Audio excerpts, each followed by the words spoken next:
I was talking on the phone with Hank Hanegraaff just a few days ago, and one of the things he said is John Maddox knows what I'm going through because he went through the same thing when he was making his journey from Moody Radio. And I said, I totally forgot about that. And then I remembered how for, I don't know, it seemed like a long period of time, John would either phone me or email me and say, I don't know if I can do this. What is it going to do to my job? For a while, he tried to get me to be a commentator on movie radio. Didn't last very long. So we go back a long ways together, and thanks be to God we find ourselves here. It's a good time for recapping, and I thought that's what I would do. Kind of look through what my experience has been as a writer. I'm actually at the 30-year mark. I had my first published article when I was 37 years old.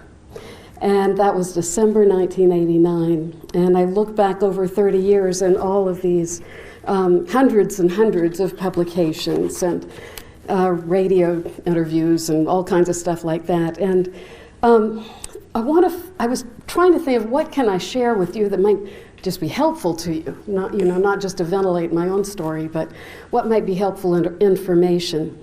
And I'll start out by saying that my experience is fundamentally different from yours today because I got my start under old media. Everything was hard copy.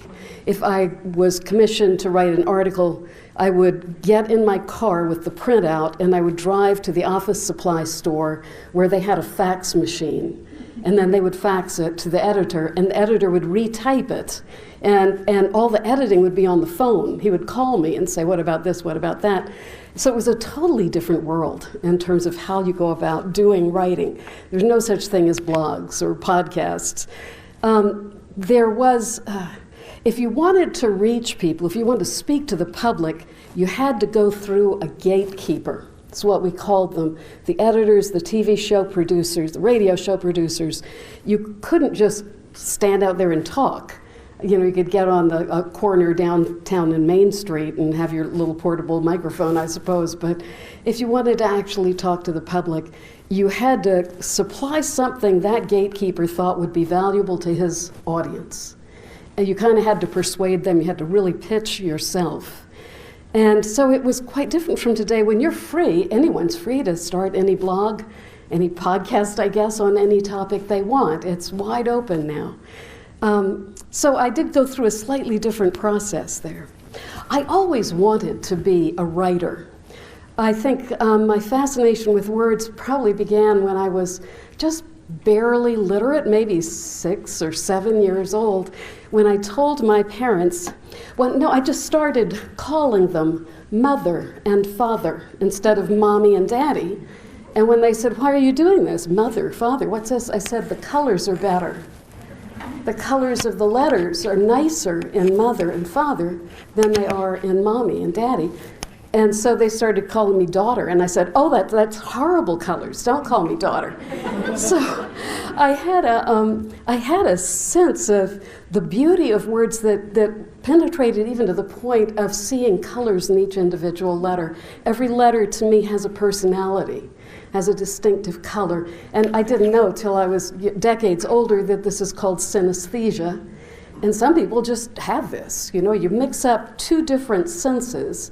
And in my case, it was letters and colors, which is the most common type.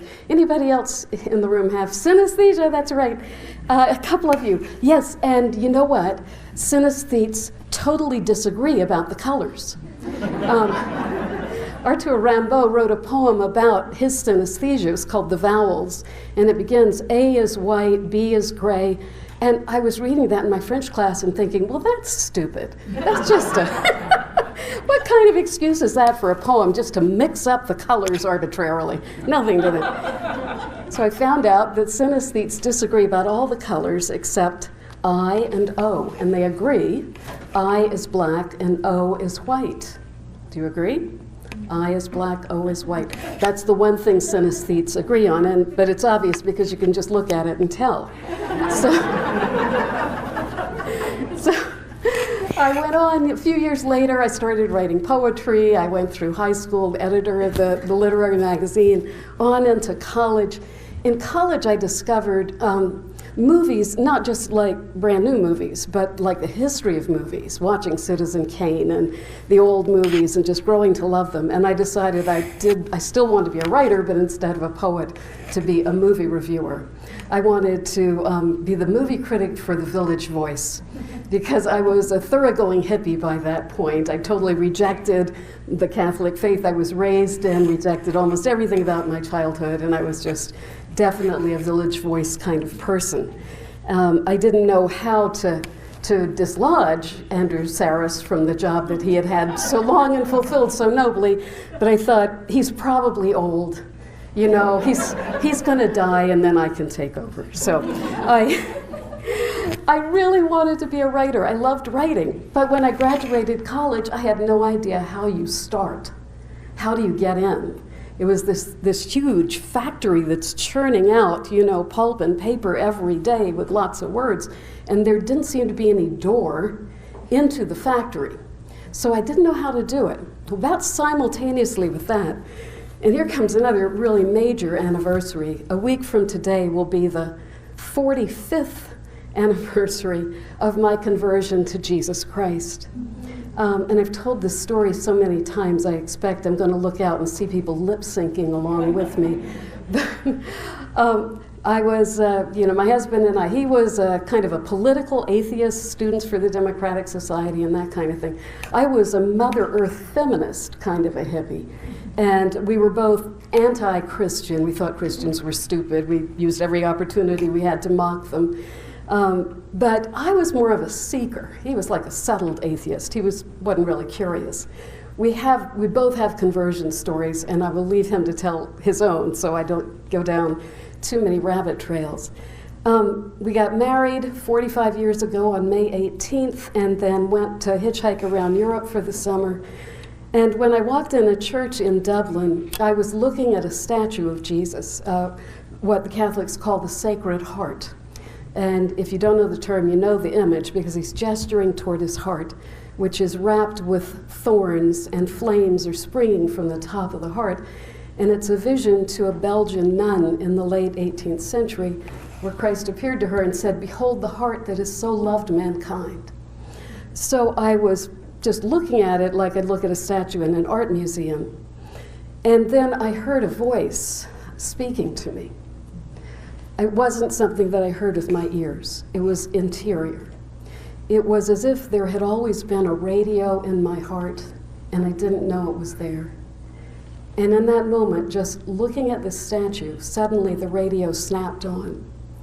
And the voice said, "I am your life. I am your life." And it went on, it was more than that. It was you think your life is your story, your personality, or you think your life is your biological life. But I am your life. I am the foundation of everything else in your life. And it was scary, you know. I stood up again. I'd been knocked down to my knees. I mean, I realized I'm kneeling here. And I felt pretty shaky. I couldn't tell my husband about it. I couldn't talk about it at all. It was a week later.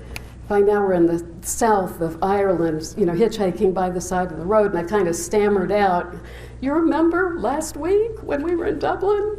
Do you remember that church? And do you remember?" And so I told him, you know, the whole story, and his conclusion was, "It'll pass."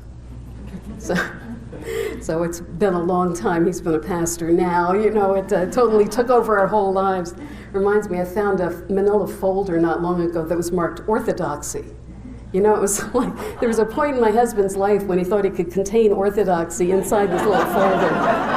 It just exploded all over all our lives. So that my life took a different turn. We both went to Episcopal seminary. He was an Episcopal priest for 15 years. I was teaching Bible studies and childbirth classes, teaching natural childbirth.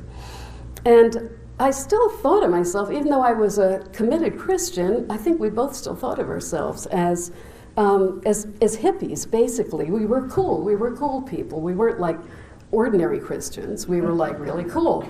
My husband still tells a story about the time he went down to, I don't even remember which presidential election it was, but he took our youngest, and when he got in the box, he said, "Son, you see that lever marked D and that one marked R? I want you to pull the one that's marked R." And so he came home again and he said, "These hands are still unsullied." So our image of ourselves was very much, we are very cool, hip people.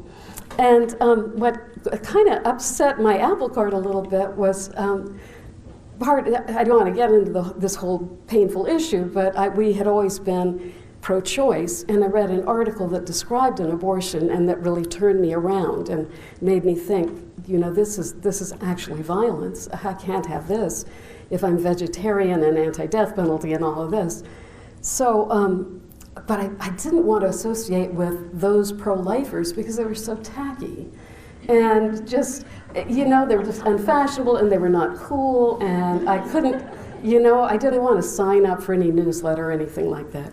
I heard of an organization called Feminists for Life, and it was a secular pro-life case, a secular case against abortion from a feminist point of view. So that I was great with. And when they advertised they needed a new editor for this little teeny newsletter, I said, I'll give it a try. I found out that that made me a vice president.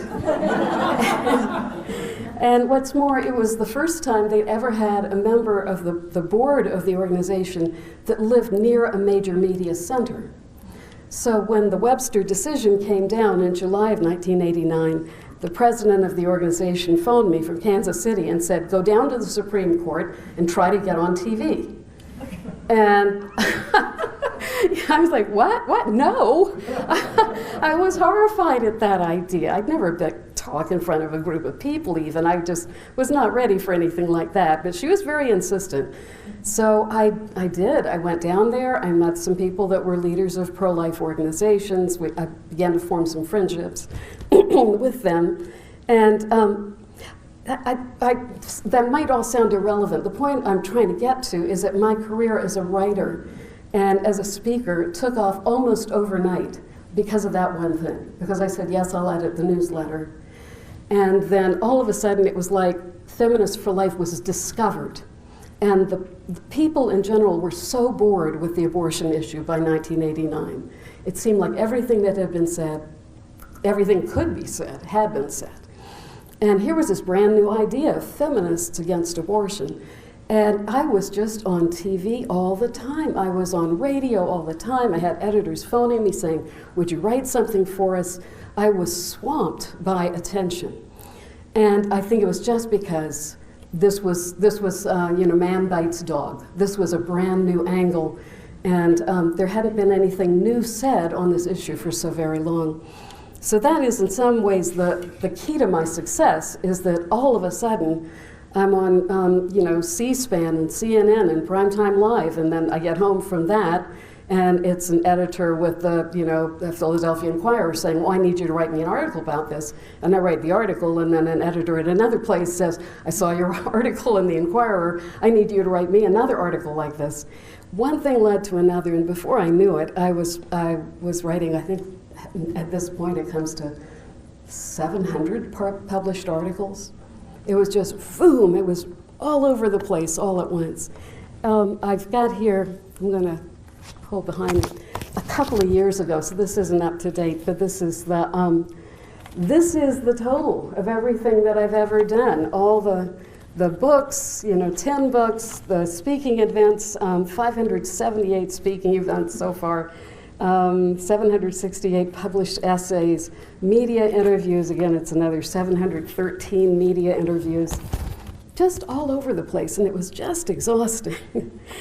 So I was catapulted into the middle of this media frenzy, kind of, where I was in demand to a very great extent, and everything was causing more of the next thing. Every time I gave a speech, somebody would want to interview me, and somebody would read that interview, and then they'd want me to write an article. So it just kept going around and around. way back at the beginning of this process, October of 1989, I was invited to be part of a kind of a summit meeting of all the leaders, the presidents of all the pro-life organizations. And here I was with this little dinky organization. I was only a vice president, and we had this newsletter had perhaps 2,000 readers across the whole country. So it was very disproportionate. But I was invited to be part of this regular quarterly meeting of pro-life leaders. The morning of the very first time I went to this meeting, I knelt down beside the bed and I prayed that the Lord would just lead me, because I was overwhelmed by the churning that was going on in my life, and that I would do the right thing and that I would know what His will was. And I had an image in my mind that has stuck with me, and it's been so useful to me that I want to offer it to you as well. I saw a book that was made out of glass. I had an image of a small book, a little bit larger than my hands, and every one of the pages was a sheet of glass. And I saw that when you closed it, you could see all the way through. It was totally transparent. And the meaning to me was that no matter what I did in what context, I had to be transparent. I had to always be in touch with who I really was and be speaking from my genuine heart about the things that really mattered to me the most. And that if I could do that, if I could cling to that, to use an overly popular word, authenticity, that I would be able to make it through this storm without being distracted or overturned or confused. If I could only follow that and just be true to myself. It has turned out to be a very important rule for my life, to try to always be honest, try always to be authentic to what I really believe in my heart, and to follow that and not try to put on airs or be anything more than I am. I'm certainly much less than many people think I am. So I wanted to offer that image to you. And I was thinking too, what are some other things that might be just helpful to you in your careers as writers or podcasters as you're getting started? There was something that was said to me way back at the very beginning. Advice that was given to me, advice I didn't take, advice that I did not take. So I'll tell you what it is and why I didn't take it. Somebody said to me very seriously, and this was when I was just beginning to get started in this kind of a public, national figure in the pro-life cause. He said, you shouldn't be a generalist. You need to be a specialist. You need to specialize in something. That those people who just kind of generally talk about the pro-life cause in a very broad way, generally talk about orthodoxy in a very broad way. Whatever your topic is, if you try to cover the whole waterfront, you will make yourself irrelevant because it's too broad.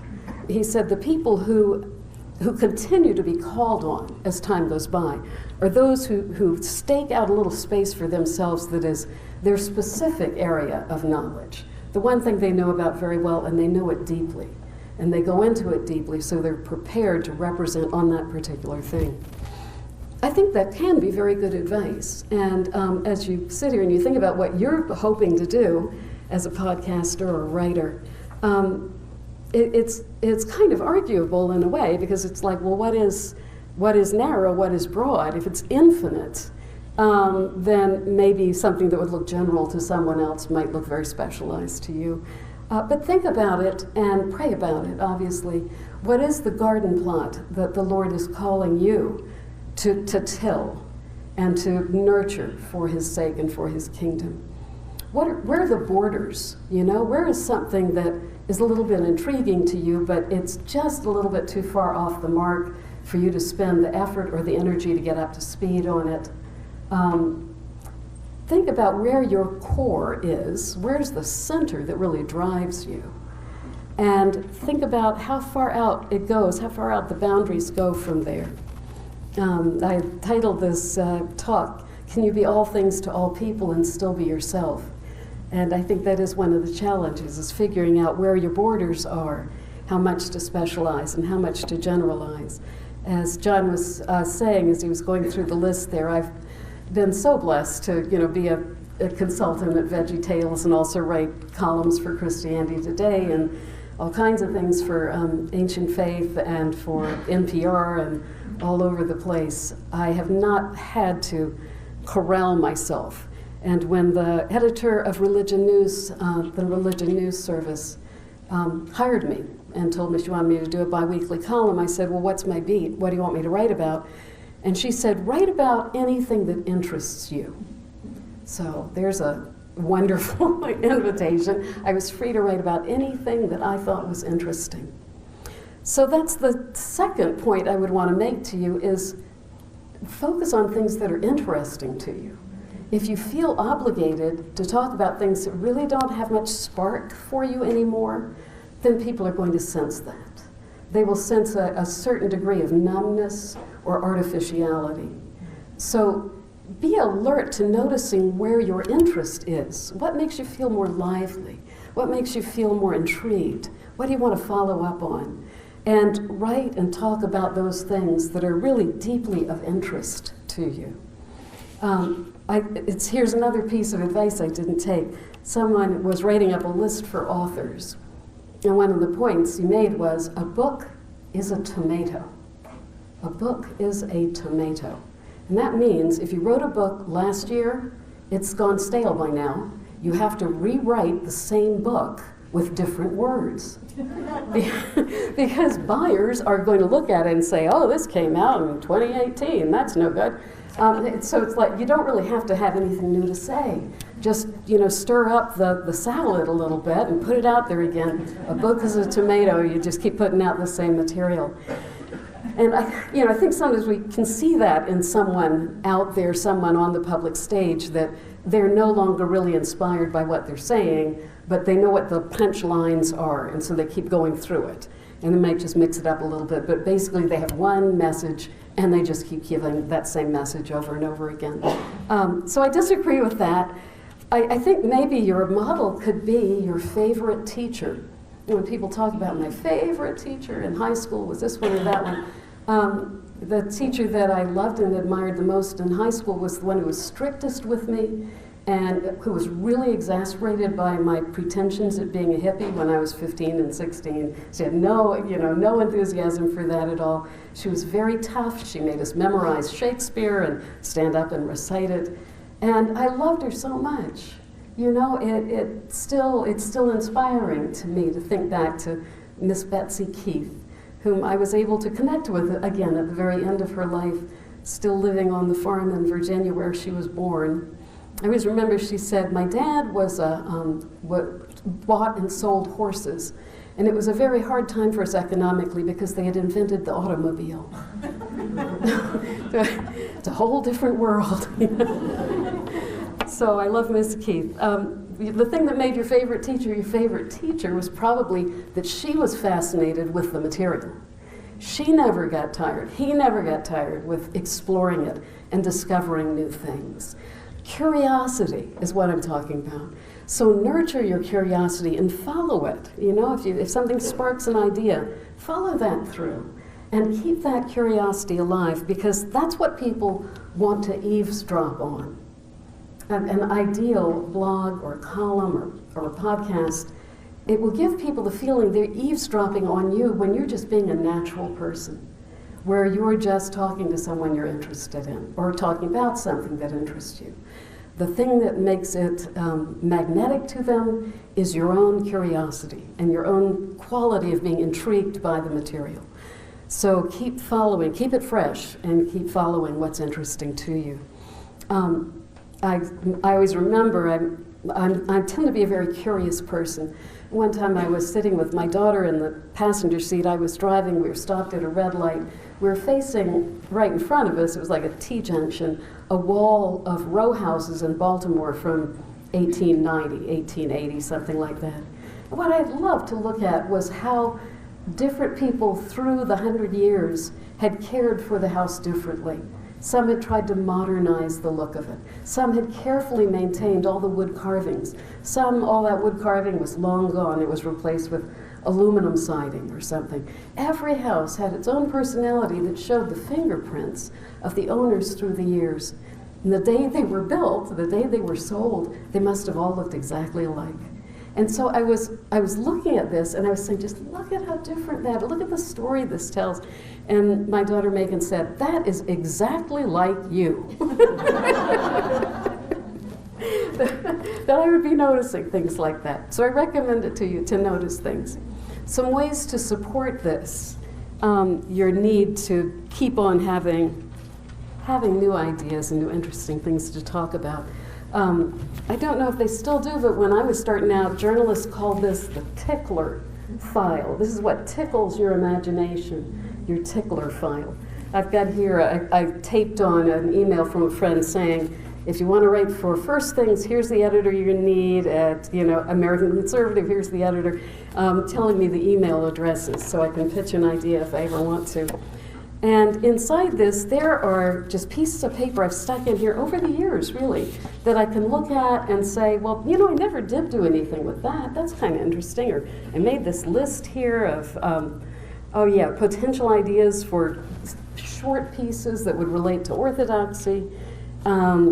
Here's a page one single page of an article in the New Yorker where I've highlighted a single paragraph. And that just sparked some ideas. Maybe I'll come back to that. Here's a little ghosts. It says ghosts. Well, people are always interested in ghosts. Here's beekeeping in Lithuania. Here is one for our dear bishop in the back. Titles of the Holy Theotokos St. Mary, Coptic titles that we Eastern Orthodox often don't know. And how beautiful that they have titles for the Theotokos that we could just love and embrace, but we just are not aware of them. The first one here is the beautiful dove, remembrance of the dove that carried the branch of the olive tree. Anyway, these are just an examples of some of the things that I keep in my tickler file. If I want to write something and I need something to get me thinking about something new, I just put it away in there. Also, very useful is to have files for each month of the year, because this happens to me every year. It's the St. Thomas Sunday, and I have some things I want to say about St. Thomas. I think everybody overlooks the clue in plain sight that he was a twin. He's named Thomas, which means the twin. And I always wondered, what did his mother name the other one? But Thomas the twin, I had friends in college who were identical twins, and then one of them was in a car accident and he got a scar. After that, they could tell them apart very easily. Before that, they liked to fool people by pretending to be the other one. If Thomas was a twin, maybe he was an identical twin, he would know how you can tell people apart is by a scar. So he might have more reason than many people would have for being skeptical about, we saw Jesus. Was it really Jesus? Did it just kind of look like him? He would, you know what? When I see him, I want to see the scars. So here I am rambling on, but every year Thomas Sunday comes around, I think, dang, I forgot to talk about that. I always want to talk about that. So a folder for every month of the year, and in March or April you stick in St. Thomas, the thing about St. Thomas the twin. And then you come to it. As you go through each month, you can keep a lot of stuff in here. I've got here's the list of all of the feasts of the church with June highlighted. And it just helps remind me of fascinating things to talk about. Here's also, in the month of June, apparently I'm going to an Ancient Faith Writing Podcasting Conference. So I've got that in here. I've got emails from people that want me to interview them, talk about a book, buy tickets to Hershey Park. I do every year. Anyway, it turns out to be very handy to have month folders, so if you don't have those, I do recommend them. And lastly, perhaps less applicable to your case, I invented this, so I'm still proud of it. If you're a freelancer, you're working for a lot of different editors. I probably have written for 300 or 400 different editors over the years. And all these different pieces, each of these would represent something that I had agreed to write.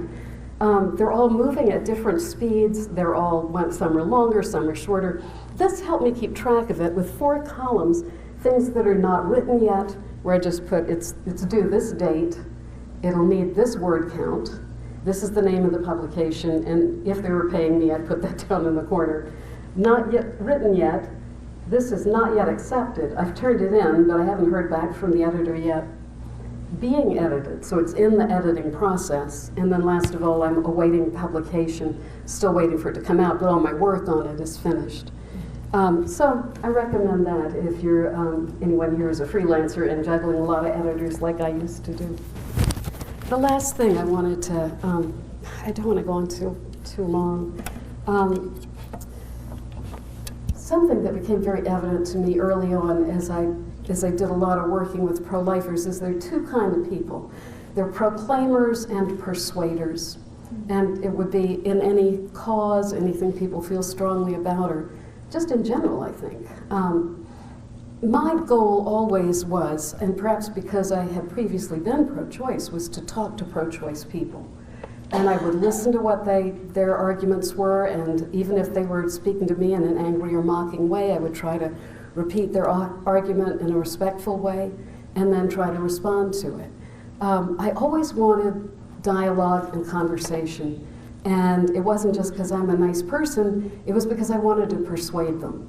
I want to change people's minds. I want to crack at that at least, where I can, if I understand where somebody's coming from, if I know exactly what their concerns are, then I want to go right to that point and do what I can to reassure or to explain, or at least make a case for what I believe. And that would have to do with anything that I believe, including Christian faith. That I wanted to bring people to Jesus Christ, especially people like me who are scoffers and non-believers and blasphemers. You know, those are the ones that I want to reach. But so many of the people that I met in the pro-life cause really were proclaimers. That is, they felt like the media is not fair to us, we never get a chance to say what we believe, I want to stand up and say what I believe is true. And that's one way to look at media, but it doesn't get you anywhere. It just gets the other side more energized. If you live in a democracy, you have to persuade people or you never see change. So it was just a different approach. Many people felt that what they had to do was express themselves. And I say this when I speak to college writing classes sometimes. Are you trying to express yourself or are you trying to communicate? And it's kind of the same thing. It's like I have all this stuff bursting out of me, I just have to let it out, just express it. And everybody else in the world has the right to totally ignore that because maybe it doesn't relate to them at all. So ask yourselves those questions. Am I a proclaimer or a persuader? Am I trying to express myself? Or do I really want to communicate? Do I really want to touch base with other people? Bring them new ideas, maybe open their minds, open their hearts. To do any of this, and getting back to the glass book image, you've got to have a very strong sense of connection with God. And that means taking very seriously the ascetic disciplines of the church, the sacraments, setting aside plenty of time for prayer. I've been doing the Jesus prayer now for 18 years or something. I gotta tell you, it works. It actually does work if you stick with it. All that stuff in the Philokalia, the prayer just takes on its own life and it begins to, I can't say, it begins to just give you such a joy and such a sense of the Lord's presence everywhere. I was speaking at a Protestant college and one of the professors said, how's the nexus coming along? And I said, hadn't realized it to that moment, but I said, I feel like the presence of God is with me always. I feel like God is always with me. I never feel any separation from Him. So that's good, right? That's pretty good. Everybody, scolds you about you ought to be fasting and you ought to be praying. I just want to tell you it does work. Just stick with it. And years ago someone said, but how can I pray when I don't feel it? When it's just words? How can I go to worship? I stand there, I don't feel anything. And I said, that is the sacrifice of praise. It is when you sacrifice your will to offer God praise when you don't feel like doing it. How precious that is to Him. how precious that is. I know when God makes it easy for me to pray, it's easy. But when it's tough, when it's a challenge, but I go do it anyway.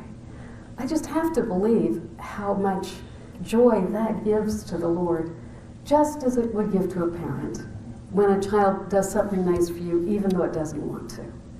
So make that sacrifice of praise, and not just because it's the right thing to do, but because it really actually works. So my life as a writer falls into two parts. The first part had to do with the whole pro-life issue. And by the end of the 90s, attention was waning. The public really didn't want to talk about that anymore. It was being very much replaced by the new, controversy du jour. And so this was, it was just dying out, and I wasn't getting as many invitations to speak or to write on that particular issue anymore. Used to be that when I went to speak at I spoke at all the Ivy League colleges, the little pro-life group would have me come in, and the audience would be largely hostile. It was a wonderful training place for me to learn to not fight, just listen, just be kind even if they are unkind. Years later I met somebody who said, I heard you speak up at, what's the one in Vermont? Years ago, and he said, it made me a Christian because somebody in the audience was being so rude to you and you were just kind to her. And I kept thinking about that over the years. Eventually I became a Christian, so I thought, well, that's wonderful, I really recommend that you just go on listening and being as kind as you can. So, right about there where it would seem to be turning, I was speaking at a little college called Manhattanville College in New York, Catholic college, and I had given my standard pro-life feminism talk. And one of the people in the audience said, how did you become a Christian? And so I told my story, my Dublin story. I'd never told it in public before. And as I left to drive home, I thought, wow, that felt wonderful. I want to tell that story. I would so much rather be talking about the Lord and the goodness of the Lord and His love. I would so much more want to be talking about that than having arguments with people about the pro-life issue. As important as I believe it is, and completely committed as I still am, it just felt like such a relief to talk about something that I really love and see people respond to it, with their faces brightening, as they love the Lord and the Lord is drawing them toward Him. So that was even deeper in me. I think secretly I really am an evangelist at heart, that the most important thing to me would be to draw people to Jesus Christ. And I particularly want to reach people that don't know Him, or that scoff at the faith, or that consider themselves too educated for that, people that were like I was when I was such a terrible jerk. I know God loves me because I was such a jerk when I was in college. And He came and got me, He came and got me and carried me away, even before I'd been nice at all. So when I am going to sleep and I'm saying Psalm 50 in my mind, when I get to that line about, then will I teach transgressors your ways, and the impious will be converted unto you. It actually chokes me up sometimes, because I think, how can we reach people? The impiety, so to speak, is so fashionable. How is it possible to reach people for Christ in an environment like this? Well, the strategy used to be, and the strategy that I very firmly believed in, was you earn the right to speak. You might have, if you're as old as I am, you might have heard that phrase. That is that you show up, you do an excellent professional job as a writer or as a speaker, whatever you're doing, and you don't attack, you remain calm, you remain civil, you just do a very, very good job, and then people are intrigued and they give you another opportunity. And every time you get an opportunity, you just are like building a platform from which eventually you will be able to speak about your faith. This doesn't always work, because I remember a friend in Hollywood said, oh, I'm so excited, I have a friend who's finally gotten a job writing for a TV show. He's writing for That 70s Show, and he's a committed Christian. And I thought, I've never seen that show, but I don't think that you would watch it and think there was a heavy Christian influence on this show. And it was like if you're putting aside your faith as you're climbing the ladder, when you get to the top of the ladder, it's gone. You don't know how to apply it. You've spent all your time adapting to suppressing your belief. And so I was going to try. My plan was that I would keep writing for secular newspapers, national magazines, jumping all around, doing a humor piece for Smithsonian, the movie reviews, the book reviews for the LA Times, just trying to show how flexible, how reasonable I could be, and that the quality of the writing would be good enough to make a case for itself. And then gradually, I would find a time when it would be appropriate for me to talk about my love for Jesus Christ, and even more important, his love for me. So I kept trying to do that. And when I decided to write my book, Facing East, I thought I'll just keep a diary of a year in Orthodoxy. And it was our third year, actually. So we'd only done 2 years. This was the third. And that was the thing that was so different about that book. It was written by somebody who had no idea what she was talking about. You don't get that. You buy a book by Metropolitan Kelly Stills, you're not going to get that. So you had to come to me if you wanted total ignorance.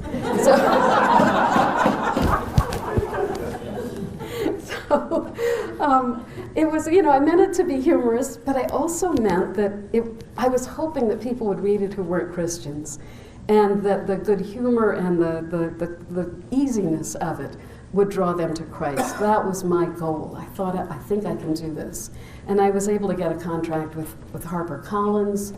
Everything just looked so great. And of course, the book was very warmly received, and it sold very well and was extremely popular. But it just baffled me that it was being bought by people who are already Orthodox, who should already know all this stuff, and don't they? And nice Protestants, and that's not who I was trying to reach. I was trying to reach non-believers. So I was very happy to get email and mail from people saying I found my way to Orthodoxy because of your book, and many cases where my wife was, resistant, but it was your book that made it possible for her to envision herself coming into the church. I was like, well, I'm really glad. I'm really glad to hear that. That's not what I was trying to do, though. So I thought, I'll try again. And my next book was with Penguin Putnam, and it was called At the Corner of East and Now. And that is now an Ancient Faith Ministries book. And I tried harder. And I think if you read it, you can sense that it is harder. I'm like making a harder push. The introduction to Corner of East and Now is more pointed and more insistent than anything I'd done in Facing East. And I found once again that I totally was unable to reach the audience that I was seeking, that I was trying to reach. I think that perhaps things were changing, and that our dream that Christians had, that we'd be able to build this platform and then speak from there, that actually was not going to happen, that it was no longer possible for us to win respect to that degree. I had an experience where I had interviewed, they've both passed now, Eugene Genovese and Elizabeth Fox Genovese. She founded the whole concept of women's studies in colleges. And he was a Marxist historian. And through friends, I heard their story, which is they had, unbeknownst to each other, they had come together, and each of them had said, I'm going to become a Catholic. And the Lord was working this in both their hearts, and they didn't know how to break it to the other one, but it was simultaneous. So I got an interview with them, and this is great, and it was a wonderful interview. So I thought, perfect for the Washington Post style section, perfect. So I contacted them, they read it, they liked it, this is wonderful. And then I got a phone call saying, we've discovered that you've done a lot of writing from the anti-choice point of view. And so we can't really publish this. You would not be an appropriate author for us to publish. And I was like, wait a minute, there's nothing whatsoever in the article about abortion. It's not like I was biased when I was writing it. It's totally about other things. No, it was me.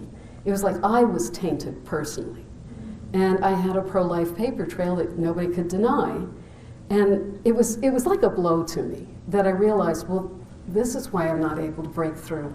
I've been sending off, pitches, queries, they call them, to editors at The Atlantic and, all kinds of magazines out there, and just not hearing anything. They don't send rejection letters anymore. If you send something and they don't like it, they do nothing. So you wait for like 6 weeks, and then you try another place. I was scoring 0 in terms of getting published in these other places. And I realize this is probably why, because they do a little bit of research, and they see that I've done a lot of writing about the pro-life issue. Meanwhile, a really good friend of mine said, you know where you haven't written yet? You've written for all the magazines, but you haven't written for the Weekly Standard.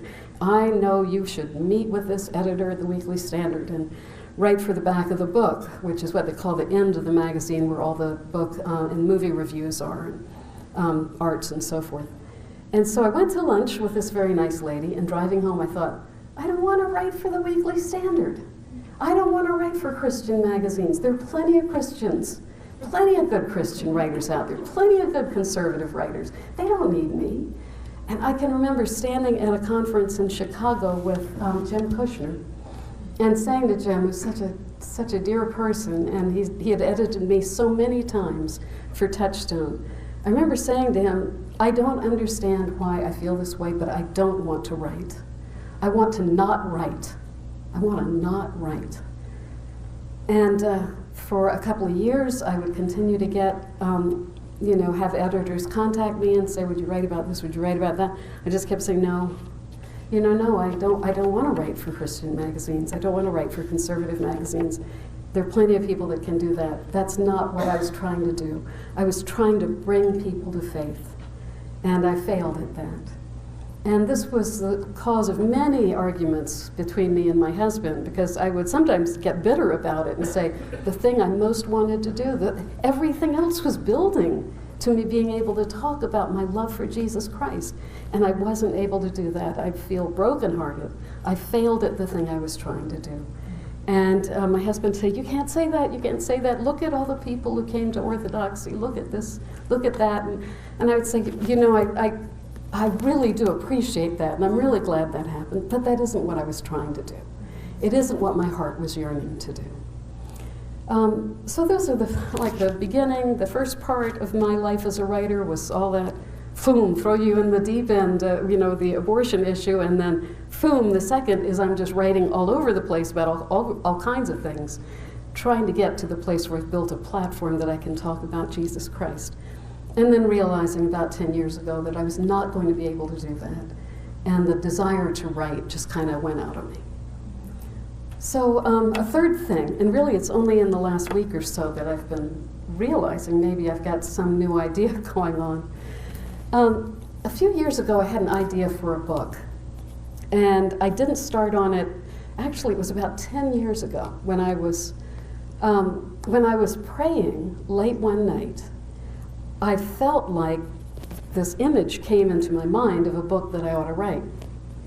What the book would be basically an autobiography, but emphasizing all the things that have happened to me, like that Dublin story. That's definitely the most dramatic of all the stories I've got, but I've got a lot of stories that aren't nearly as interesting. I could fill up a whole book.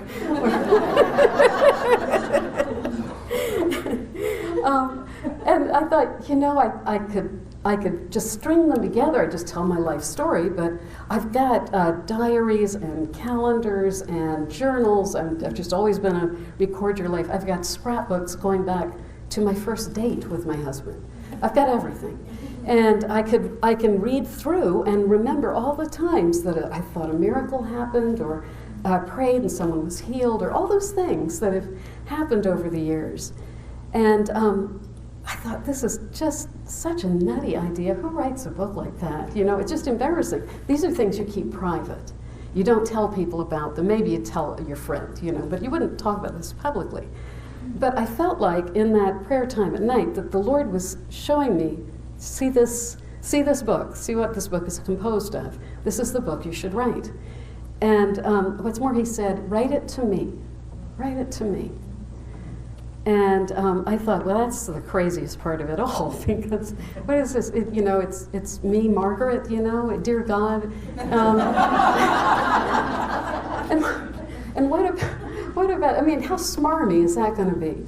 And how do you do exposition? Like, I grew up in Charleston, South Carolina, so am I going to write, I grew up in Charleston, South Carolina, as you already know, Lord.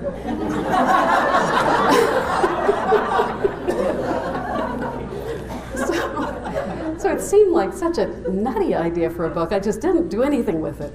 But in the last couple of years, it's been coming back to me.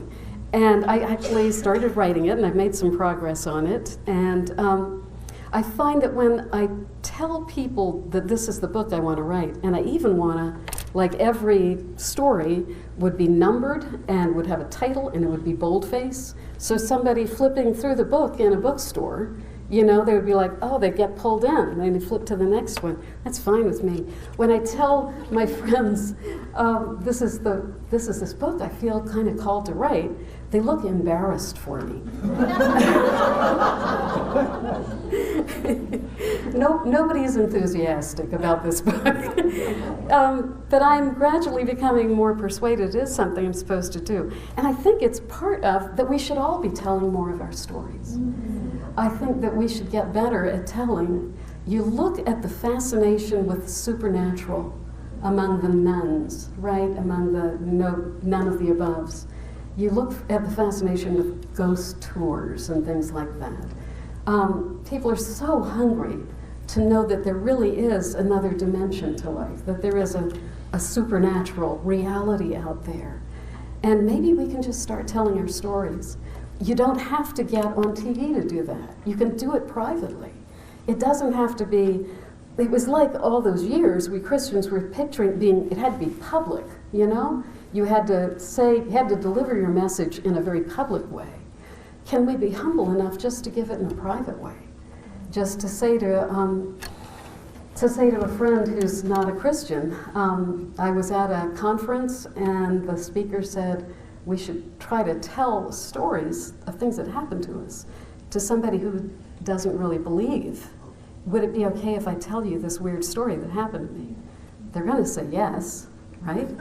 And they'll be nice about it because you're already embarrassed, So, and they can't say that didn't happen, When you tell somebody a story's happened to you, then they're just left with that, like, okay, You have to make your own decisions about what that means. I think perhaps that's where we're going in the next phase of Christianity and public life here, that it'll be much less public. We won't be able to be heard in the public arena as we used to be. But God is not going to be stopped by that. When Christians are silenced or pushed to the margins, that's when miracles start to pop up here and there. And that's where there are lightning strike conversions like St. Paul's and like mine. We'll start hearing about them all over the place. The Holy Spirit infiltrates the whole world, and every conversion is an inside job. Every conversion begins because of the Holy Spirit inside them. Every person that you would be praying for, that they would come to Christ, the Holy Spirit's already trying to do that because God wants to save all. And so he's already working in them and setting up like little landmines as they go through their day. Things they're going to overhear, something that they'll see on a billboard. They're already being peppered by these little targeted attacks. I think if we can start telling our stories, that this is one of the things that can open hearts more to believe there actually is, as they so hope it is, that there really is a God out there, a God who loves them. And so I'd say that's one more reason to be very serious about your prayer life, that the fuel for this kind of transformation in a culture comes from concentrated prayer and from the things we do privately, the things other people don't know about, the kindnesses we show, the charity we give that no one else knows about, and by the time we spend in prayer. All the early Christians could do in the public arena was die. But they did that with so much grace that they ended up converting the whole world. I don't think we're going to be called to die We may have to die to self a little bit. We may have to endure some mockery and some embarrassment. But we must do what God has called you to do. Think of that glass book. The light shines all the way through, right into your heart. Let your heart that is dedicated to the Lord Jesus and His guidance, let it guide you. Be bold. Be not afraid, for He is with us. And bear witness. Bear witness. The Old Testament over and over says, remember the things that God has done. Remember, tell your children, tell your stories. And we tend to not tell those stories because we get embarrassed. I'm afraid that people think if I write this book, everybody's going to think I'm a kook. I don't care. I don't care if people think I'm a kook. I don't mind going first, right? And I just ask you and invite you to tell your own stories. Follow the Lord with all your heart.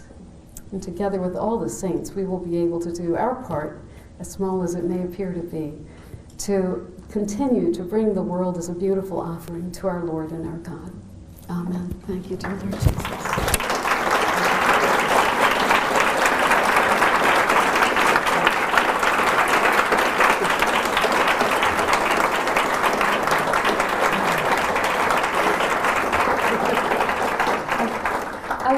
I was still writing this morning, so I'm glad you liked it. I'm glad to take any questions or any comments, and since it won't be heard over the mic, I'm glad to repeat it.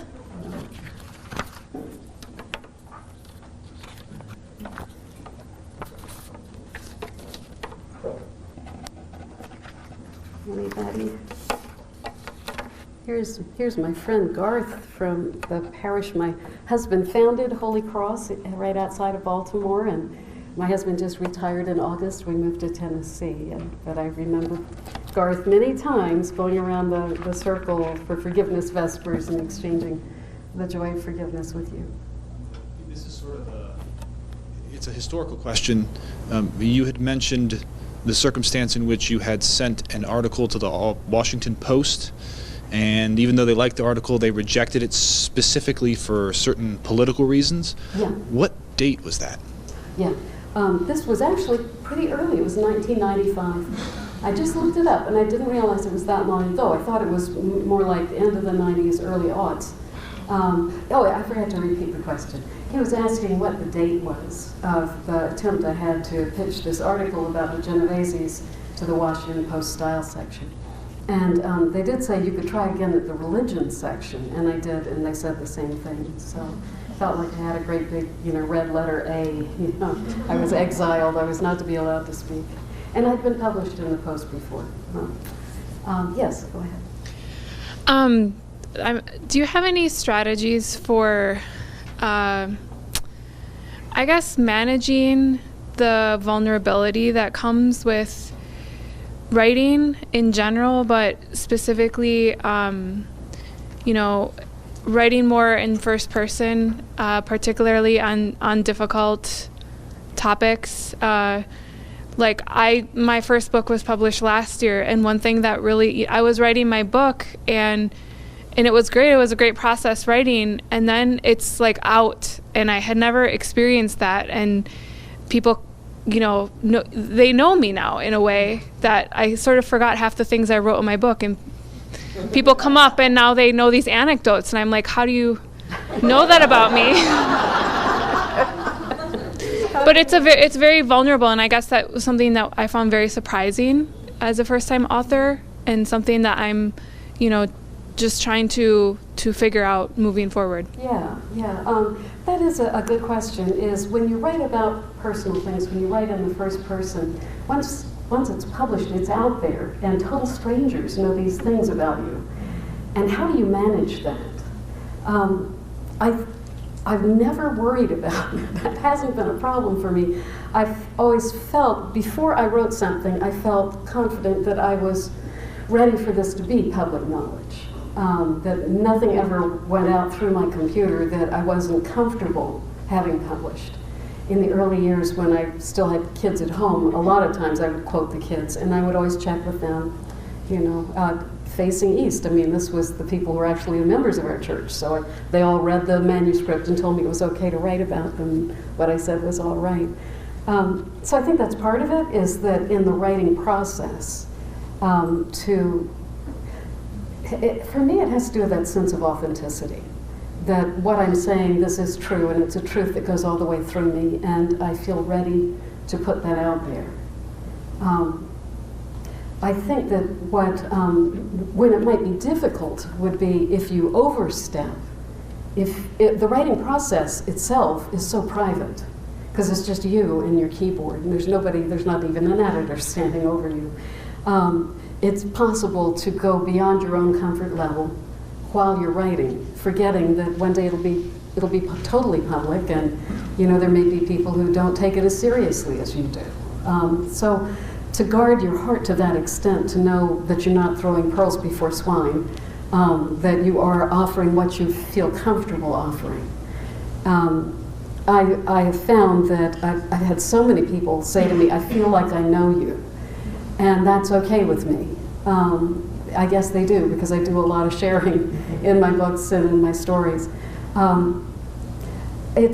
To me, that's all been positive, and I felt like it has continued to reinforce the glass book thing, that what is reflected back to me sounds right. It sounds like what I meant to say.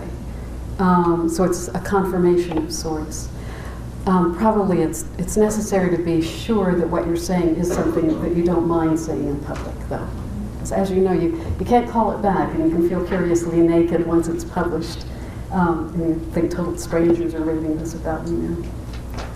Any other questions or comments? Have you made your peace with the audience you now have for your writing? Oh, have I made my peace with the audience that I do have for my writing? After I pulled out of all my, Catholic and Protestant writing, of course, it's not an audience I have anymore, but I do have so many followers on Facebook. I do a bit of writing there, and podcast I hope to resume, and I love the feeling that the people that are reading me are doing so voluntarily. So they like me, it means that they're reading it because they want to read it. And because of that, because you feel like this is a receptive audience that is expecting to like what you're going to say, does make the writing flow a lot better. It's a lot easier than writing in a contentious political issue. Obviously, that's a comparison. It's worlds apart. And I get such good confirming responses from that audience. I have to be aware that there probably is a whole lot of people who dislike me intensely and criticize everything I write and find fault with all of it. And I don't know who they are, and that's fine with me.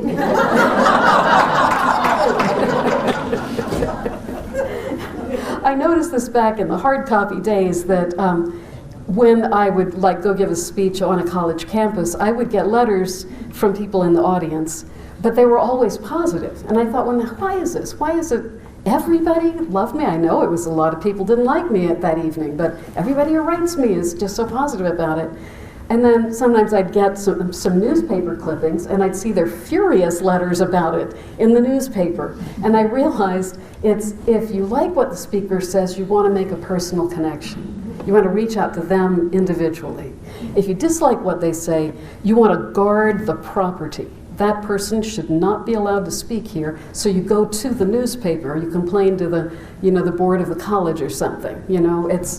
And I was likely never to know that it happened because I was already back home again, and I just don't keep track of all those little individual places. So I get so much confirmation and so much encouragement from the Orthodox audience that I have now. I really do enjoy it. And I do a lot of emailing with people who are exploring Orthodoxy.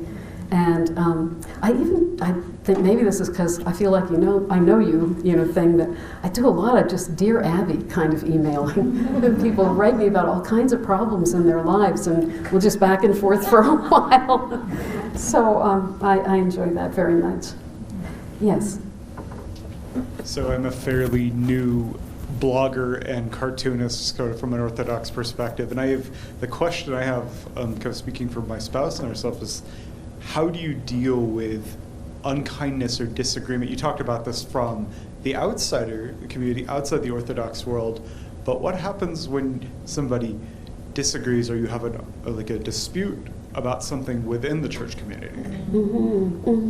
Yeah, and his question was, if you have a disagree, something you write, people react negatively to it, and you have people who disagree with it or challenge it or criticize it, who are actually within the Orthodox community, within the audience that you're writing to. How do you deal with that? I think that you approach it, I would say I would do what I was doing, and I do get that kind of thing sometimes. I try to listen carefully to what they're saying. I consider whether they might be right. I try to separate out whether they are criticizing the point I was making or they criticizing the way I said it. I just try to treat them with respect. And as I said, I had the opportunity when I was speaking in hostile settings of when people would attack me, I would respond with gentleness. So I had a lot of good, very tense moments, but good experience with how to deal with people who were really furious at me and despised me. How to respond to them from a place of peacefulness and love, and thinking of them as ultimately people that I want to see saved, and I want to see them beside me in the kingdom of God. And so I want to be an example of a Christian who is kind and respectful. So I find one thing that really helps is to restate back to them the point they're trying to make. You feel that what I'm saying is X, Y, Z, and don't say it in a mocking way. Say it in a completely respectful way that they will read, and they will say, well, yes, that is what I was saying. So that they know that you heard them. So much of arguments are two people just who aren't listening to each other. And they keep repeating the same thing because they think, he hasn't heard me yet. He doesn't understand what I'm saying. Probably because they're saying it in an exaggerated way, and that makes the listener dismiss it. So try to go for what the point they're actually trying to make and state it in a respectful way that they will recognize and say, yes, you understand me, you have heard me. And then you can say, this is why I'm not persuaded by that, though I feel that this is more important, or I feel that this is kind of a flawed premise over here. I keep trying to do that. I had somebody not too long ago. I had what's the guy? Andrew Middleton, and he's doing a series on patristic nectar, I think. Yeah, really? There? Is it patristic nectar? That's collective wisdom. Collective wisdom is the way. We've done a lot of wonderful things. So we did a short video on women in the Orthodox Church and their roles and what they do. And I'm very positive about it. I mean, I was on Protestant radio a week ago saying, look at St. Photinie, equal to the apostles. She was a preacher. And there weren't any questions about women can't preach. Of course she preached. She was an evangelist. With all of that going on, it was, sorry, I lost my train of thought there for a minute. This was the one about what do women do in Orthodoxy and are they respected? So I was kind of saying, I've certainly had a much bigger welcome for my gifts and my abilities in Orthodoxy than I ever had in the mainline Protestant church I came out of. So I was very positive about it. Somebody got on my Facebook page and kept saying, you believe that women shouldn't have careers and you're intimidated by strong women, and all this over and over, and in a very ugly and mean-spirited kind of way. And I just kept trying to restate to her what she was trying to say, and that she was not expressing very clearly. And then saying, I don't feel that way. I've never said anything like that. I have a career. My daughter has a career. I don't think there's anything wrong. That's I raised my kids to expect that women might have careers. And I just kept saying, I can see you're really angry at somebody, but it's not me. Because I didn't say the things you think I said. But she just came back every time more valiantly about she was proving, what a narrow-minded, I think, women should just have babies. And so that was an example of when I had to actually deal with this. And at the end, I felt like I was pleased with how I handled it, that I was more polite to her than she was to me, that I treated her more reasonably than she actually deserved from the way she was acting. And I did not persuade her. I didn't, didn't achieve a, resolution there. But I felt satisfied with the way I handled it. Well, yes, anyone else? I'm finding that I have a voice and things that I want to say, but I've never thought of myself as a writer. So do you have any advice or thoughts?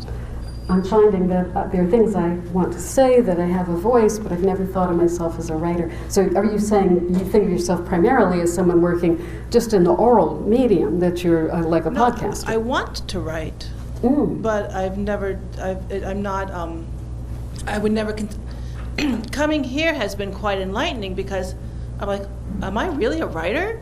Because I never thought of myself as a writer. I have my own blog, I've got something small, but it's really weird transitioning into what seems to be becoming a writer.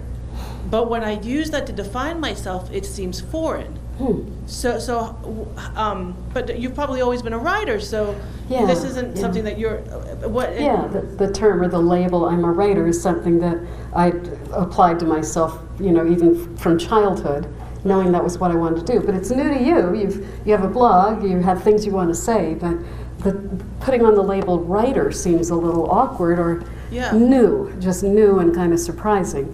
How about, are there others here who feel that way, that you're producing content that's made out of words, but you wouldn't necessarily call yourself a writer? Yeah. Does a writer sound, I guess, for one thing, the concept of a professional writer, that is, you're actually being paid for it, or you can't support yourself as a writer. Nobody can do that. I mean, say to college kids when I'm talking about writing, the first thing you need is a spouse with a good job. So it really doesn't pay. That might be partly a function of having a picture in your head of professional writer, and what that implies is that you're employed by a magazine or a newspaper, or you're putting out something regularly every week. You have a regular column or something like that. And to just be home writing is so informal, it seems like it doesn't deserve the title. So I don't know whether the solution is to come up with a different word for it, or just spell writer with a lowercase w instead of an uppercase w, or come up with a new word for it. I mean, content producer is a little awkward, but it does seem to describe what many people do, even if they don't think themselves as wordsmiths. And maybe that has something to do with it, is like how do you just want to express what you want to say, or do you really want to keep working it over and polishing it? And many people don't have that that thing that I have about wanting to keep making it perfect. It takes me a long time to write. When the internet started up, the interwebs, right? The interwebs, all of a sudden the opinions were just flying back and forth so fast. The topic was changing so fast.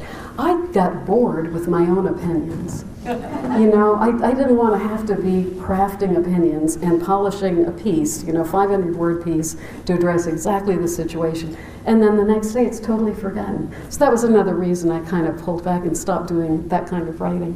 Yeah, Mike, another old friend from Holy Cross, Mike Sisko. Go, hey. Mike.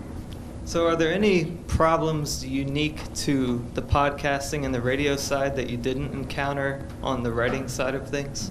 Is there anything unique to the podcasting, did you say? Or blogging and podcasting? Yeah, podcasting, radio. Oh, is there anything that was unique to podcasting or radio that I didn't encounter as a writer? Boy, I love that question, because it really was. For me, it was, of course, I was doing the National Public Radio commentaries back in the 90s, so long before podcasting. But I learned a lot from my editor there, who's Amy Dickinson, by the way. You know the Amy Dickinson advice column, some of you see it? Yeah, she was my editor at NPR way back in the 90s. And she helped me think through things about if it's oral. One thing you can't do is you can't expect them to hear statistics.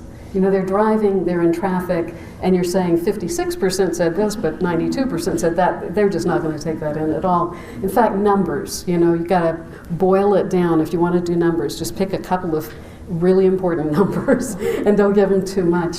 You have to learn how to stack what you're saying so that the visuals are coming first, so they can envision, and then you're moving toward the more theoretical point you're making.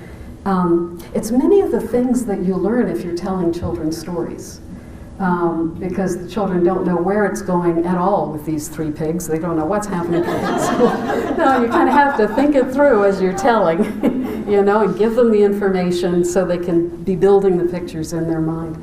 So it's quite a different way of writing. And that was, it was a case of writing. I would write the commentary, she would edit it, we would back and forth, then I'd go in and record it. Of course, with blogging and podcasting, with podcasting and interviews and radio, it's so off the cuff usually. But those are things I tried to keep in mind, to put the most important thing first, to be careful about statistics and numbers. Usually they don't come across very well, and to just generally simplify. Tell stories, the stories stick, making a point that's merely theoretical. A lot of times they just can't follow the argument. They're tuning out all the time. Of course, people who preach sermons know this. Many of you in the room know this. And something I've noticed ever since I was in seminary, which is the fatal flaw of having the perfect sermon illustration, which is you're building towards something you want people to grasp. And this would be true of a commentary or a podcast as well. And you have this wonderful image or little anecdote.